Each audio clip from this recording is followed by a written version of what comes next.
Good morning students. आज के इस वीडियो में हम 12th क्लास की 5th पोएम ए रोड साइड स्टैंड को पढ़ेंगे। रॉबर्ट फ्रॉस्ट के द्वारा लिखी गई ये जो पोएम है ये किसानों की गाँवों के अंदर ग्रामीण क्षेत्रों में किसानों की जो दशा है उसका वर्णन करती है या ग्रामीण जीवन का वर्णन करती है। किस प्रकार से ग्रामीण जीवन के जो लोग हैं वो शहरी जीवन की तरफ आकर्षित होते हैं, कैसे वो शहरी लोगों के जीवन की तरह अपना जीवन भी जीना चाहते हैं, शहरों की चमक दमक की तरफ वो किस प्रकार से आकर्षित होते हैं और किस प्रकार से शहर के लोगों का उनके प्रति जो बिहेव है, व्यवहार है वो होता है। इन बातों को इस पोएम में शो किया गया है। तो देखिए, पोइट यानी हमारी पोएम है ए रोड साइड स्टैंड। पोएम का नाम ए रोड साइड स्टैंड। पोइट जो है वो रॉबर्ट फ्रॉस्ट, ये जो है रॉबर्ट फ्रॉस्ट अमेरिका के एक प्रसिद्ध कवि थे। 26 मार्च 1874 को इनका San Francisco California state United States में जन्म होता है, यानी अमेरिका के कैलिफोर्निया स्टेट के सैन फ्रांसिस्को शहर से बिलोंग करते हैं। 29 जनवरी 1963 को इनकी मृत्यु हो जाती है अमेरिका के मैसेचुसेट्स जो स्टेट है उसके बोस्टन शहर में। और इनकी जो पोएम्स है, पोएम्स के अंदर इनकी सारी पोएम्स को कुल मिला के नाम दिया गया, सारी पोएम्स का जो संग्रह है उसको नाम दिया गया द रोड नॉट टेकन। और अवार्ड्स जो है वो इन्होंने रॉबर्ट फ्रॉस्ट मेडल जो है इसके ये विजयी रहे, ये पुरस्कार इनको दिया गया गवर्नमेंट के द्वारा। और एक पुलित्जर पुरस्कार जो कि लिटरेचर के लिए दिया जाता है, पोइट्री के लिए, वो इनको मिला था।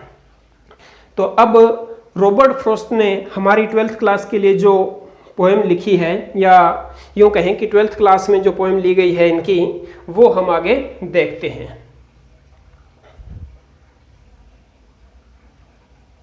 देखिए, द लिटिल, लिटिल यानी छोटा, the little old house was out with a little new shed, यानी छोटा सा जो पुराना घर है वो उसके आगे छोटा सा एक क्या बना दिया है, लिटिल शेड बना दिया है।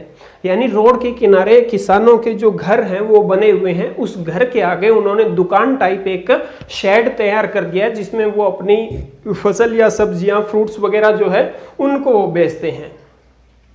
आगे देखिए, in front at the edge of the road where the traffic sped.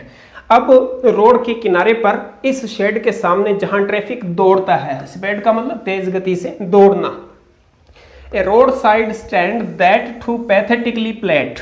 अब रोड के किनारे पर बना हुआ जो स्टैंड है, दैट टू वो भी पैथेटिकली प्लेट, वो भी याचना करता है। पैथेटिकली यानी एक प्रकार से याचना पूर्वक रूप से वो प्रार्थना करता है कि उनसे भी कुछ खरीदे।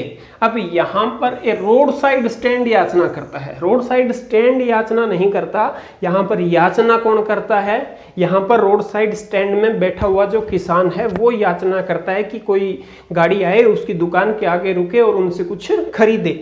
तो यहाँ पर लिटरेरी टर्म का इस्तेमाल किया गया है, पर्सनिफिकेशन इसको बोलते हैं। It would not be fair to say for a doll of bread. It would not be fair, ये कहना उचित नहीं होगा for a doll of bread, कि वो वहाँ पर रोटी के लिए बैठे हैं, यानी भीख मांगने के लिए बैठे हैं, ये कहना उचित नहीं होगा। भीख मांगने के लिए नहीं बैठे, वो अपना सामान बेचकर उस सामान से वो कुछ खरीदना चाहते हैं, यानी सामान बेचकर उससे जो पैसे मिल जाएं उस पैसे से वो अपना गुजारा चलाने के बारे में सोचते हैं। But for some of the money, the cash whose flow supports, लेकिन वो क्या चाहते हैं कि मनी का कुछ फ्लो चाहते हैं, कि उनके सामान के बदले में उनके पास शहर का कुछ पैसा आ जाए जो कि उनको सपोर्ट करे, उनको मदद करे। यानी सामान के बदले में पैसा चाहते हैं, वो भीख नहीं मांग रहे।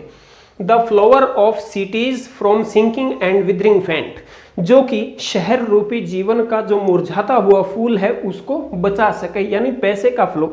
अब जैसे मान लो किसी के पास पैसा है, वो अपना पैसा अपने पास रख के बैठ जाए, उसको ना किसी को देवे और ना किसी से पैसा लेवे। अब उसके पास से पैसा जाएगा ही नहीं तो जीवन क्या होगा, मुरझा जाएगा, उसके जीवन का आनंद खत्म हो जाएगा। यानी वो पैसे कमाने के साथ साथ उसको इन्वेस्ट करना भी जरूरी होता है। जीवन के जो आवश्यक सामग्री है वो भी खरीदनी है, घूमना, इधर उधर जाना आना, ये सब अपने जीवन के आनंद के लिए इनका भी फ्लो होना जरूरी है। हाँ, तो आगे इसका सेकंड स्टंजा जो है उसमें क्या बता रहा है, द पॉलिश्ड ट्रैफिक।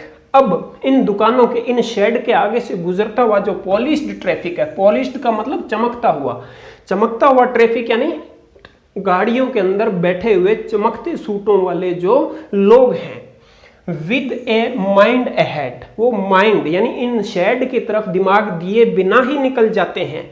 और if ever aside a moment, और यदि वो एक पल के लिए वहां ध्यान देते भी हैं, देन आउट ऑफ सॉर्ट्स, तब वो कुछ बोलते हैं, यानी जो उनको कहना चाहिए, जिसकी किसानों को उम्मीद होती है, उसके अलावा वो कुछ बोलते हैं। क्या? At having the landscape made with the artless paint, वो कहते हैं कि यहाँ की जो लैंडस्केप है, जो भूमि है, उसको इन्होंने, किसानों ने आर्टलेस पेंट से क्या कर दिया? खराब कर दिया है। अब किसानों ने अपने शेड के ऊपर क्या कर रखा है? पेंट कर रखा है, कलर कर रखा है। अब गाड़ियों में जाते हुए लोग देखते हैं, देखो कितना भद्दा कलर कर रखा है, अच्छी तरह से कलर करना भी नहीं आता, लेकिन उनके पास इतना पैसा भी नहीं होता कि वो अच्छे पेंटर से दुकानों के ऊपर अच्छा पेंट करवा सकें, तो उन्होंने क्या कर रखा है? आर्टलेस पेंट कर रखा है। Of science that with N turned wrong and S turned wrong, of science. अब वहां पर सड़क पर लगे हुए जो संकेत चिन्ह हैं, सड़क पर लगे हुए जो संकेत चिन्ह है, जिनमें जो एन जो है वो टर्न रॉन्ग, गलत मुड़ा हुआ है। जैसे एन को लिखा जाना चाहिए सीधा, उन्होंने लिख कैसे? ऐसे उल्टा लिखा हुआ है। एंड एस टर्न रॉन्ग, और एस जो है वो इस प्रकार से उल्टा लिख रखा है। Offered for sale wild berries, अब ऐसी दशा में जो दुकानें हैं, जो शॉप्स हैं, जो ये शेड है, वो क्या करते हैं? ऑफर करते हैं फॉर सेल, बेचने के लिए, विल्ड बेरीज, जंगली जो बेरीज हैं, इन वुडन कार्ट्स, लकड़ी की कैरेट्स में, लकड़ी की टोकरियों में, कार्ड्स में टोकरियां, वुडन यानी लकड़ी की। और क्रूक नेक्ड गोल्डन स्क्वैश, या फिर क्रूक नेक्ड यानी इस प्रकार से मुड़ी हुई गर्दन वाली जो लौकी जैसी सब्जियां हैं। स्क्वैश यानी स्क्वैश एक प्रकार की सब्जी होती है लौकी के जैसे, तो वो जो सुनहरी स्क्वैश जो है विद सिल्वर वार्ड्स, जिसके ऊपर मुड़ा हुआ जो उसका ऊपरी हिस्सा है वो सिल्वर वार्ड्स की तरह, यानी एक प्रकार से सिल्वर कलर का दिखाई देता है, यानी उसका रंग जो है वो खराब हो गया है। इसी मतलब खराब फसलों के बारे में, किसानों के पास उचित बीज वगैरह नहीं होने के कारण उनकी फसल खराब हो जाती है, तो ऐसी खराब फसलों का वर्णन इसमें किया गया है कि उनकी फसलें जो है उसको खराब कर दिया जाता है, या खराब कहकर उसको खरीदा नहीं जाता है। और beauty rest in a beautiful mountain scene, या फिर और क्या बेचते हैं वो? ब्यूटी, सुंदरता, rest in a beautiful mountain scene, जो कि एक सुंदर पहाड़ी दृश्य, माउंटेन सीन यानी पहाड़ी दृश्य, सुंदर पहाड़ी दृश्य, यानी एक उनके पास सीनरी है, चित्र बने हुए हैं जिनमें सुंदर पहाड़ी दृश्य हैं, उनको वो बेच रहे हैं। और क्या कर रहे हैं ये? हाँ, आगे देखिए।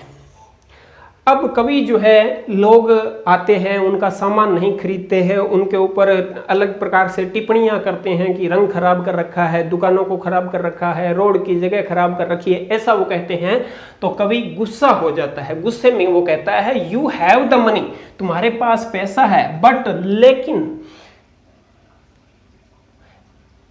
If you want to be mean, फिर वो कभी क्या कहता है? If you want to be mean, लेकिन यदि तुम लालची होना चाहते हो, if you want to be mean, mean का मतलब यहां पर लालची, स्वार्थी, लेकिन तुम यदि स्वार्थी बनना चाहते हो, why keep your money, why keep your money, अपना पैसा अपने पास रखो। दिस क्रॉसली, ये बात गुस्से से कहता है कवि कि तुम्हारे पास पैसा है, तुम इसे खर्च नहीं करना चाहिए, तो फालतू के कमेंट क्यों करते हो? तुम निकल सकते हो, जा सकते हो, एंड गो अलोंग, चले जाओ। The hurt to the scenery would not be my complaint. अब कवि कहता है कि सीनरी वहां पर जो है, वहां पर जो सब्जियां हैं, उनके बारे में गलत कमेंट करना, उनको बद्धा कहना, ये मेरी पीड़ा नहीं है। ये कवि कहता है कि मेरी पीड़ा वो नहीं है। So much is the trusting sorrow of what is unsaid, लेकिन मेरा दुख तो उन किसानों का जो कि अवांछित दुख है, जिन्हें वो पूरा नहीं कर सकते, जो उनकी इच्छा नहीं है जिस दुख को रखने की, वो दुख मेरी समस्या है, वो मेरी पीड़ा है। ये कवि कहता है। कवि कहता है कि मेरी पीड़ा ये नहीं है कि वो उन सब्जियों को भला बुरा कहते हैं, मेरी पीड़ा तो उन किसानों का जो रियल दुख है वो है, जो वो पैसा चाहते हैं, उनके पास पैसे की कमी है, ये मेरा दुख है, ये कवि कहता है। Here far from the city, यहाँ शहर से दूर, we make our roadside stand, हम अपना रोड साइड स्टैंड बनाते हैं। And ask for some city money to feel in hand, और अपने हाथों में कुछ city money, feel in hand हाथों में महसूस करना चाहते हैं, सिटी मनी शहर का पैसा, यानी हम भी अपने हाथों में कुछ शहर का पैसा महसूस करना चाहते हैं। We also want to feel some city money in our hands to try if it will not make our being absent. To try, हम कोशिश करते हैं, if it will not make our being expand, यानी ये हमारे जीवन जीने का तरीके को बहुत ज़्यादा बढ़ा नहीं देगा। यानी ये जो पैसा हमारे पास आएगा, इससे ये नहीं है कि हम कोई लग्जरी जीवन जीने लग जाएंगे, लेकिन ये हमारे जीवन जीने के लिए ज़रूरी है, आवश्यक है। वो केवल जितना आवश्यक है उतना वो कमाना चाहते हैं। And give us the life of the moving picture, और फिर वो थोड़ी बहुत इच्छा रखते हैं कि जो मूविंग पिक्चर जो होती है, चलती हुई जो पिक्चर्स होती है, कहाँ? सिनेमा में। सिनेमा के अंदर जो पिक्चर्स दिखाई जाती है, वो जीवन जीने की भी ये लालसा थोड़ी बहुत रखते हैं। दैट, अब वो जीवन, वो शहरी जीवन जो है, वो जीवन इनको जिया जा सकता है इनके द्वारा, ऐसी इनसे मतलब प्रोमिस कौन करता है, वादा कौन करता है? That the party in the power, यानी वो पार्टी जो पावर में है, यानी जो सरकार है जिस पार्टी की, वो पार्टी इनसे वादा करती है, is said to be keeping from us, वो सरकार वादा करके इनसे उन सुख सुविधाओं को, यानी जो टीवी के जीवन में दिखाई जाती है, उसको वो क्या करते हैं? दूर रखते हैं। यानी जो पावर में जो लोग हैं, जो पावर में जो पार्टी है, वो क्या करती है? ये कहा जाता है कि वो किसानों से इनकी जो सुख सुविधाएं हैं उनको दूर रख रही है। नेक्स्ट स्टंजा देखिए आप।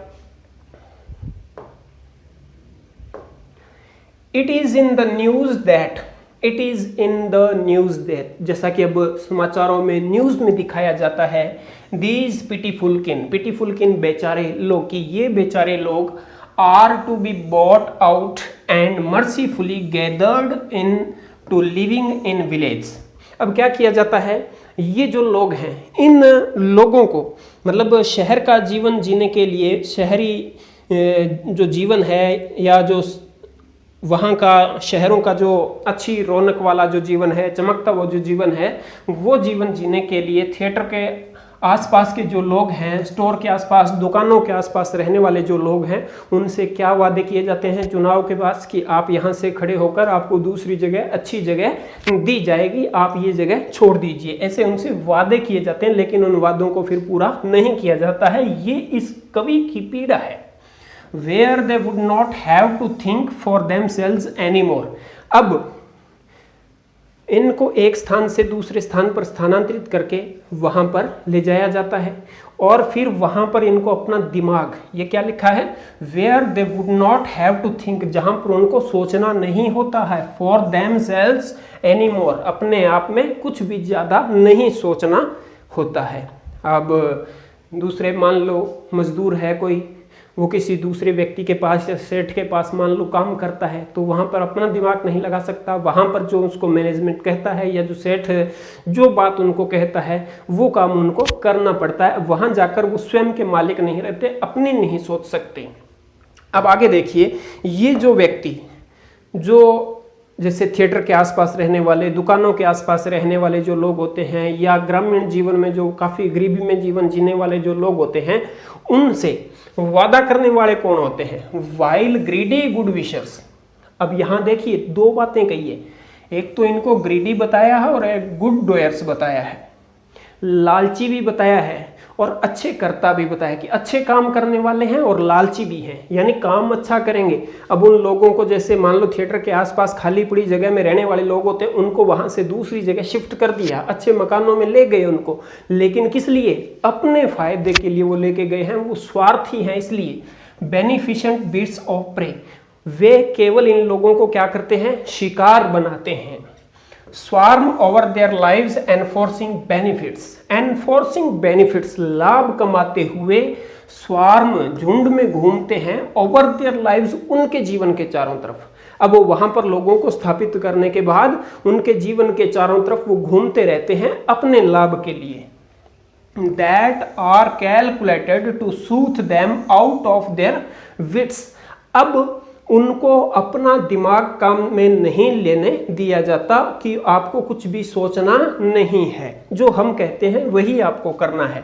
एंड बाय टीचिंग देम, और उनको ये सिखाकर हाउ टू स्लीप, कि कैसे सोना है, दे स्लीप ऑल डे, फिर वे पूरा दिन सोते रहते हैं। यानी उनको ये सिखा दिया जाता है कि आपको पूरे दिन सोना कैसे है, ऐसा कह के उनको फिर आराम करने दिया जाता है, उनको सोने दिया जाता है। वो पूरे दिन सोते रहते हैं। अब जो दिन में सोया उसको रात में नींद नहीं आएगी, पूरी रात नींद नहीं आएगी, दिमाग में क्या टेंशन, तनाव में रहना शुरू कर देते हैं। Destroy their sleeping at night the ancient way, यानी प्राचीन तरीके से जिस प्रकार रात्रि में वो सोते थे, ये रात्रि में सोने का उनका जो तरीका है, इसको वो क्या कर देते हैं? डिस्ट्रॉय कर देते हैं, नष्ट कर देते हैं। अब उन लोगों का जो जीवन है, जैसे मान लो नेता लोग हैं, उन्होंने कहा कि आपको यहाँ से दूसरी जगह हम अच्छी जगह स्थापित कर देते हैं, आपको वहाँ पर कोई काम भी नहीं करना, दिमाग भी नहीं लगाना। अब दिन में ज़्यादा काम भी नहीं करते हैं, तो काम नहीं करने के कारण क्या होता है? पैसा तो जितना उनको 2 टाइम का भोजन चाहिए, पहले उनकी डिमांड कितनी थी? बस वो उतना पैसा आ जाए, 2 टाइम का भोजन, रोटी कपड़ा मकान, वो उनको मिलने लग गया। अब उन्होंने अपना दिमाग लगाना छोड़ दिया है, दिन में काम कम करते हैं, इसलिए रातों की नींद भी उनकी क्या हो गई है? खराब हो गई है। यानी अब उनका जीवन जो है वो व्यर्थ हो गया है।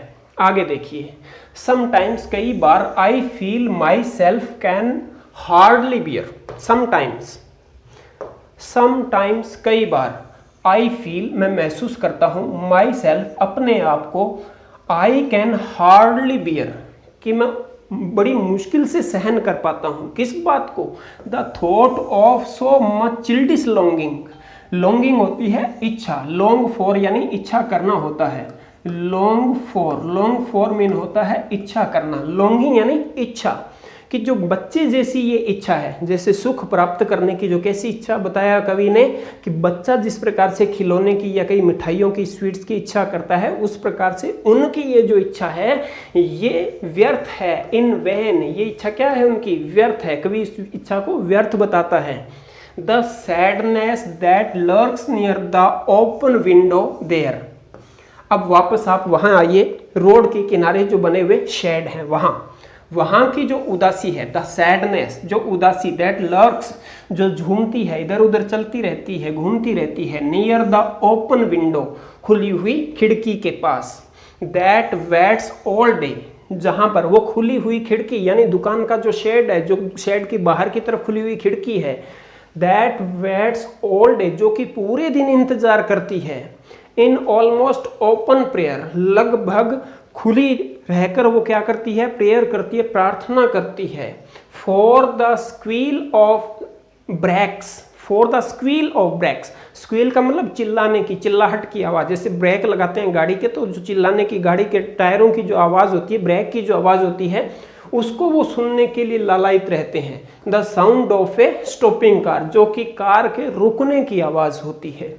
Of all the thousands selfish cars, हजारों जो स्वार्थी कारें होती है, यहाँ पर कार स्वार्थी नहीं है, क्या स्वार्थी है? कार में बैठे हुए जो लोग हैं वो स्वार्थी है। तो यहाँ पर एक लिटरेरी टर्म का इस्तेमाल किया गया है, कौन सी?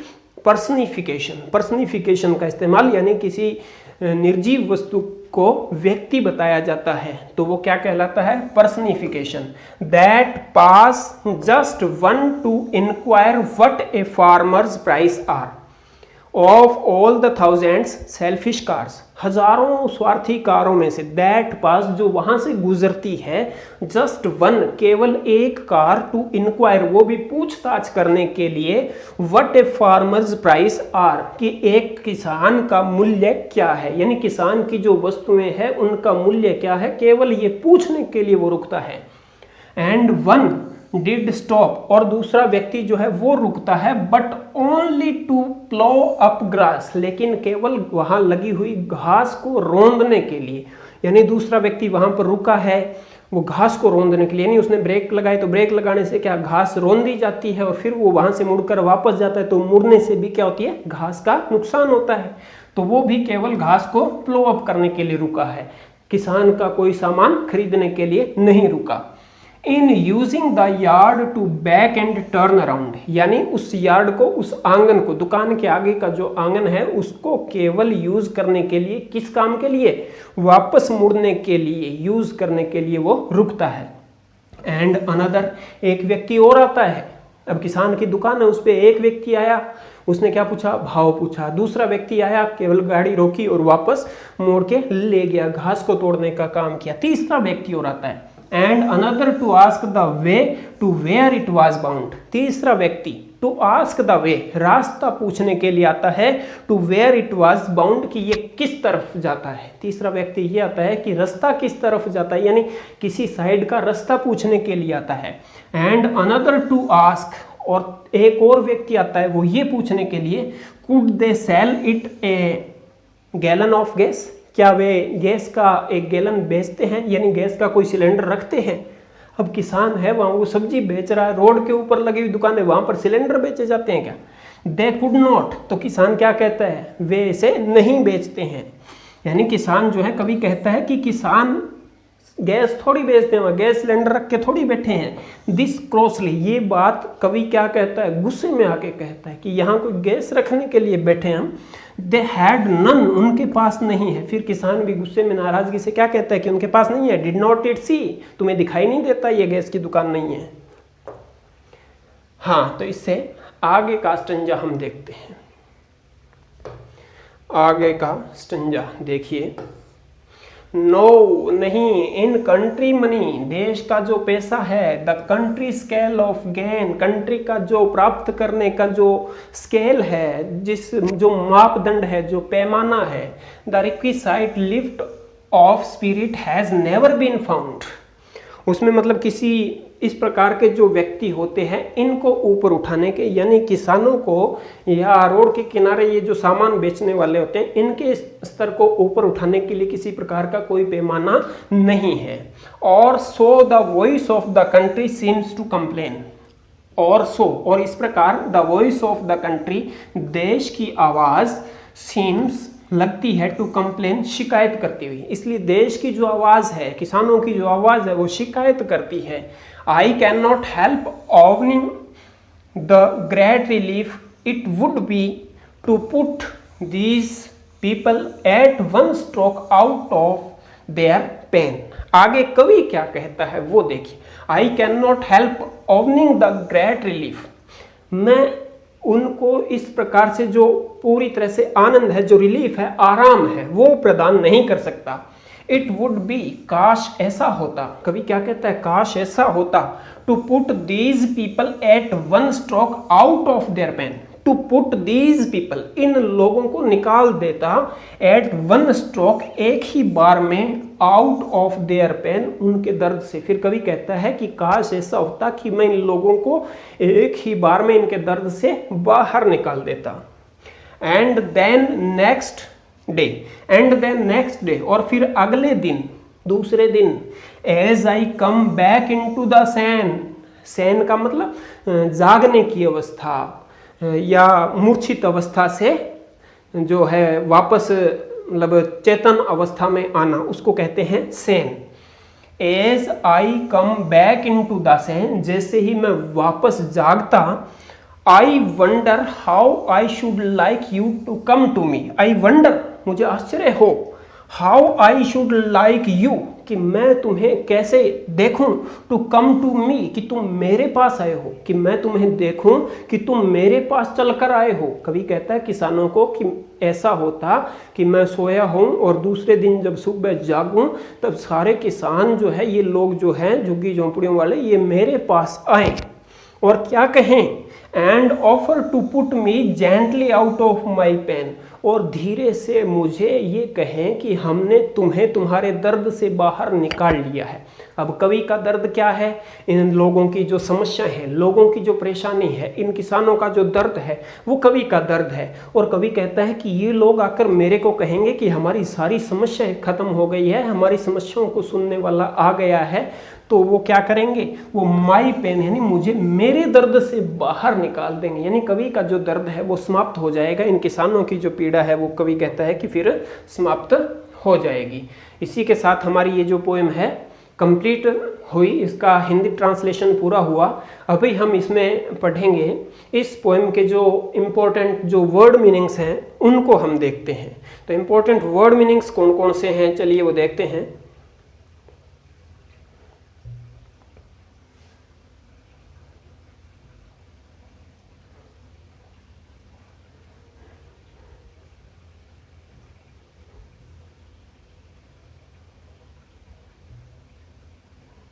हाँ, तो देखिए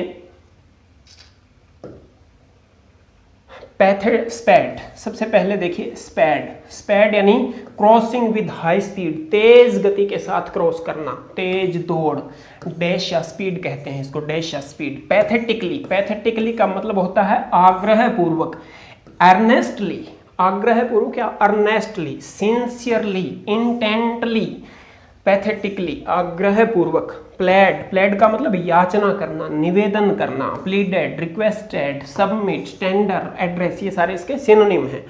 डोल, डोल का मतलब बांटना, gift, free of cost, dispense, distribute, आया था ना भीख मांगना, फ्री में नहीं चाहते ये।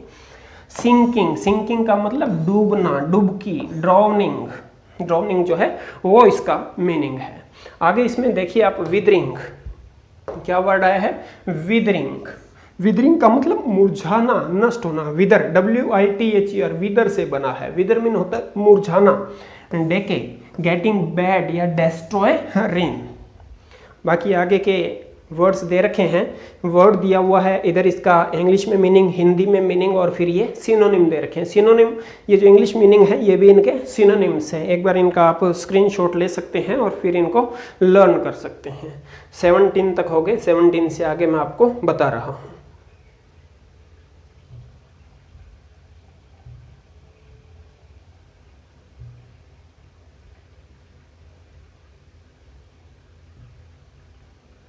हाँ, 21 से देखिए, 21 गैस, ये किन, किन यानी फैमिली मेंबर, रिश्तेदार। किन क्या होता है, फैमिली मेंबर या जो रिश्तेदार। गैस यानी फ्यूल हो गया, बेनिफिशिएंट दयालु, स्वार्म का मतलब दल या झुंड, और सूथ, सूथ का मतलब पीड़ा कम करना, reduce the problem, conciliate. Wits, wits यानी बीइंग अलर्ट एंड एक्टिव, सक्रिय होना। विट्स, विट्स यानी सक्रिय होना, दिमाग काम करना, दिमाग का सक्रिय होना। और इससे आगे आप देखेंगे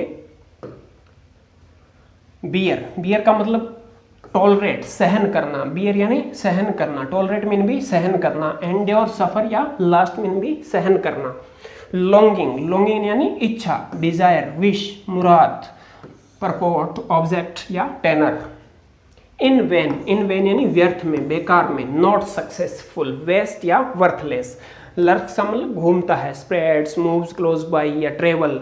स्क्वेल, स्क्वेल का मतलब चिल्लाहट, प्लो अप का मतलब मुंह फेरना या रोंदना भी होता है। चलिए, हाँ, तो इसी के साथ इसके हिंदी ट्रांसलेशन और वर्ड मीनिंग्स का काम कंप्लीट हुआ। आगे नेक्स्ट वीडियो में हम पढ़ेंगे इसके क्वेश्चन आंसर। तब तक के लिए जय हिंद।